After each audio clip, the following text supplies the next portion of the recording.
दोस्तों, कितना अच्छा हो कि अगर हमें किसी आसान काम के लिए करोड़ों रुपए मिल जाए और काम भी सिर्फ एक सफ़ेद रूम में 50 दिनों के लिए रहने का हो, लेकिन वहाँ कोई भी एंटरटेनमेंट का सामान ना हो।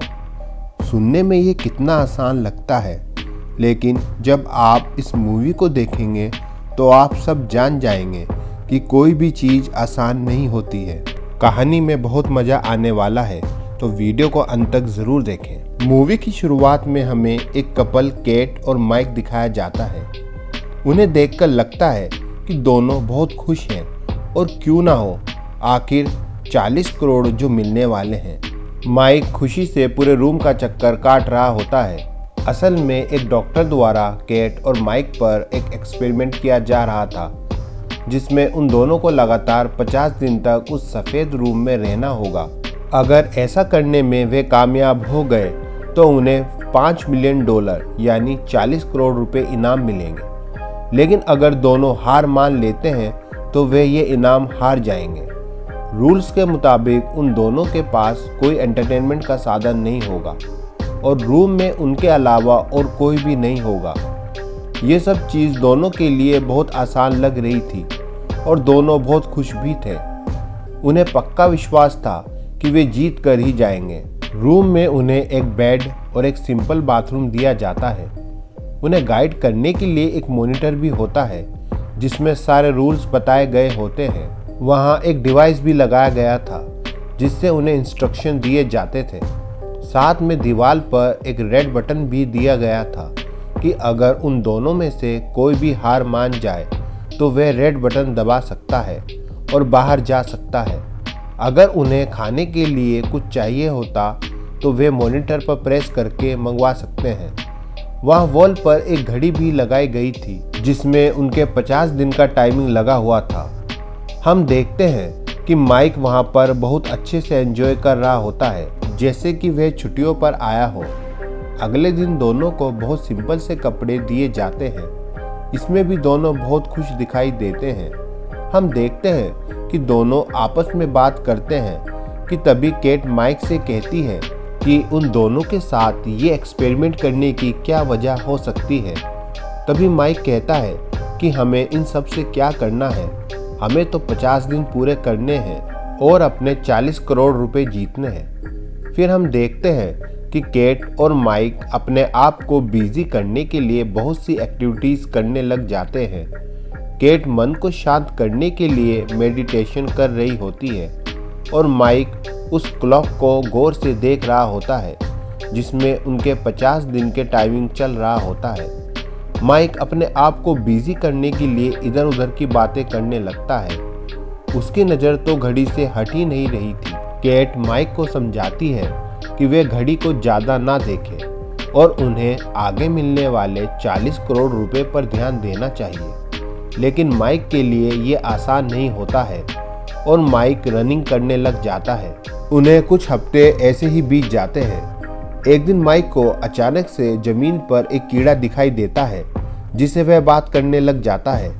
माइक उस कीड़े के लिए ज़मीन पर थोड़ा सा दूध गिरा देता है, लेकिन तभी अलार्म बज जाता है और उन्हें कहा जाता है कि वो खाने पीने के सामान सिर्फ उन दोनों के लिए है। माइक को ये बात अच्छी नहीं लगती और वे डिवाइस के पास जाकर कहता है कि ये कीड़ा मरने वाला है और उसे बाहर निकालने की रिक्वेस्ट करता है।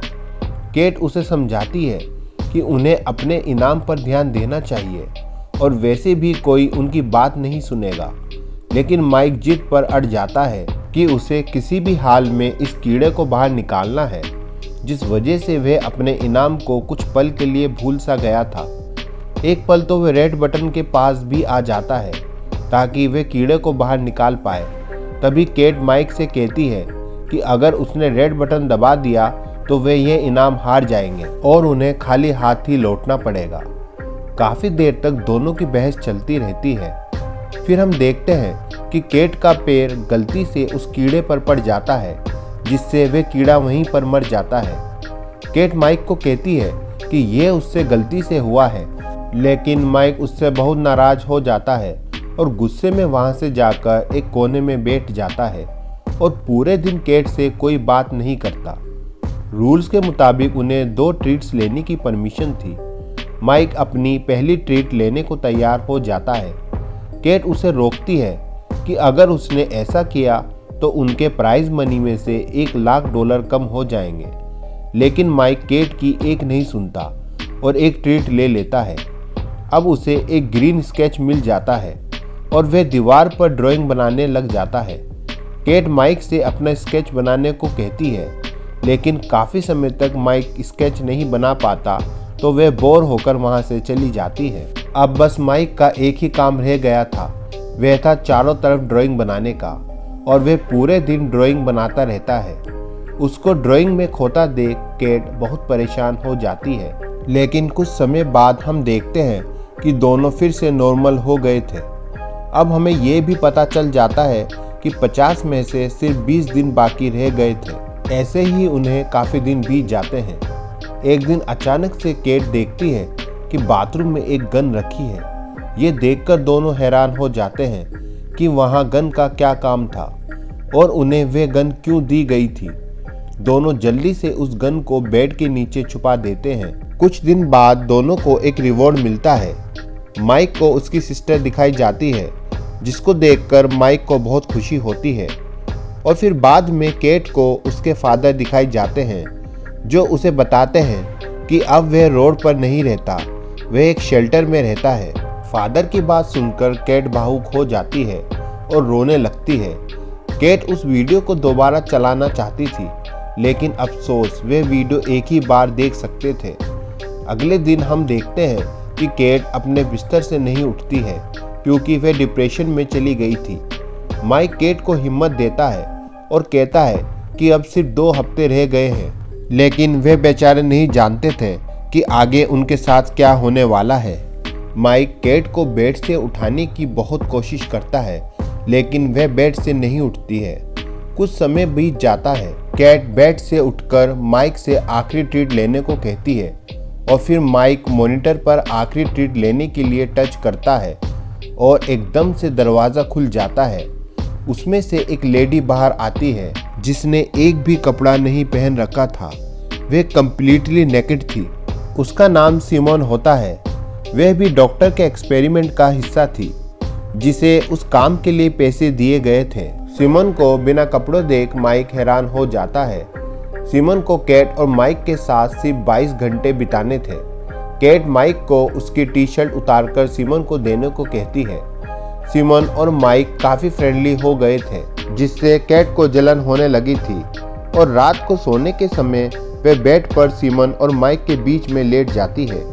कुछ समय बाद हम देखते हैं कि तीनों रूम में चारों ओर डांस करने लगते हैं और एक दूसरों को किस करने लगते हैं। तभी हम देखते हैं कि माइक को हेलुसिनेशन होने लगता है और वह अजीबोगरीब इमेजिनेशन करने लगता है। कभी उसे चारों तरफ खून ही खून दिखता है और कभी उसे दिखता है कि वह पानी में डूब रहा है। पानी में उसे अपना छोटा भाई भी दिखाई देता है, जो उसके साथ डूब रहा होता है। तभी केट उसको होश में लाने की कोशिश करती है। होश में आने पर माइक रोने लगता है और रोते हुए अपने छोटे भाई को पुकारता है। केट उसे शांत कराती है और बेड पर सुला देती है। फिर हम देखते हैं कि सिमोन और माइक एक दूसरे से बातें शेयर कर रहे होते हैं और दोनों ने एक दूसरे का हाथ भी पकड़ रखा था। तभी वहाँ केट भी आ जाती है और उन दोनों को एक दूसरे का हाथ पकड़े देख लेती है। ये देखकर वे अपने गुस्से पर काबू नहीं कर पाती और सिमोन से गुस्से में कहती है कि तुम मुझसे मेरे बॉयफ्रेंड को छीन लेना चाहती हो। सिमोन को भी गुस्सा आ जाता है और वे बोलती है कि तुम एक इनसिक्योर लड़की हो, जिसे अपने बॉयफ्रेंड पर जरा सा भी भरोसा नहीं है। फिर वे दोनों एक दूसरे पर चिल्लाने लगती है। माइक भी तंग आकर उन दोनों पर चिल्लाता है और वहाँ से चला जाता है। अगले दिन जब केट और माइक उठते हैं तो पाते हैं कि सिमोन जा चुकी होती है, लेकिन उसने माइक के लिए एक मैसेज छोड़ा होता है, जिसमें लिखा होता है कि किसी ने भी उससे इतना प्यार नहीं किया जितना माइक ने। यह देखकर केट और भी भड़क जाती है और माइक को कहती है कि तुम मुझे चीट कर रहे हो। माइक उसे बहुत समझाता है कि यह सब झूठ है, वे लोग ये सब जानबूझकर कर रहे हैं ताकि हमारी आपस में लड़ाई हो, जिससे हम ये इनाम हार जाएं। लेकिन केट अपना आपा खो देती है और माइक को जोर का धक्का देती है, जिससे उसका सर दीवार से टकरा जाता है और माइक के सर से खून बहने लगता है। वह केट को कहता है कि उसने कभी उसको धोखा नहीं दिया। वह हमेशा केट को खुश रखना चाहता था, इसलिए उसने अपने दोस्तों से मिलना भी छोड़ दिया था। और बदले में उसे क्या मिला? शक और नफरत। तभी केट रोती हुई उससे माफ़ी मांगती है। माइक कहता है कि अब उससे पैसों की कोई परवाह नहीं है और डिसाइड करता है कि वह अब इस रूम से बाहर निकल जाएगा। केट माइक को बहुत मना करती है। वह माइक को धमकी देने लगती है कि अगर उसने लाल बटन दबाया तो वह उसे शूट कर देगी, लेकिन माइक उसकी बात को इग्नोर कर देता है और वाइट रूम से बाहर निकल जाता है। उसके जाने के बाद केट बहुत उदास हो जाती है और सिर्फ 2 ही दिन बचे थे इनाम को जीतने के लिए, लेकिन वह उस रूम में नहीं रहना चाहती थी और रेड बटन दबाकर केट भी उस रूम से निकल जाती है। कुछ वक्त बीतने के बाद हम माइक को जॉगिंग करते हुए देखते हैं, जो अब सिंगल होता है और जॉगिंग करते हुए वह केट की बिल्डिंग के सामने से गुजरता है और तभी वह केट को भी देख लेता है। असल में वे दोनों उस दिन के बाद से अब तक नहीं मिले थे। माइक केट से पूछता है कि क्या उसने रेड बटन दबा दिया था, लेकिन केट कोई जवाब नहीं देती और वे दोनों बातें करते हुए वहां से चले जाते हैं। मूवी के एंड में हम फिर से उसी सफ़ेद रूम को देखते हैं, जिसमें एक और नया कपल दिखाई देता है जो कि इस चैलेंज को एक्सेप्ट कर लेता है और यहीं पर मूवी का एंड हो जाता है। यह मूवी 2022 में रिलीज़ हुई थी और इसकी IMDb रेटिंग 5.1 है। तो दोस्तों, अगर आपको ये कहानी पसंद आई हो तो मेरी वीडियो को लाइक और शेयर करें। साथ में चैनल को सब्सक्राइब करना ना भूलें। बेल आइकन का बटन भी दबा दें, जिससे आगे आने वाली वीडियो का नोटिफिकेशन आपको मिल जाए।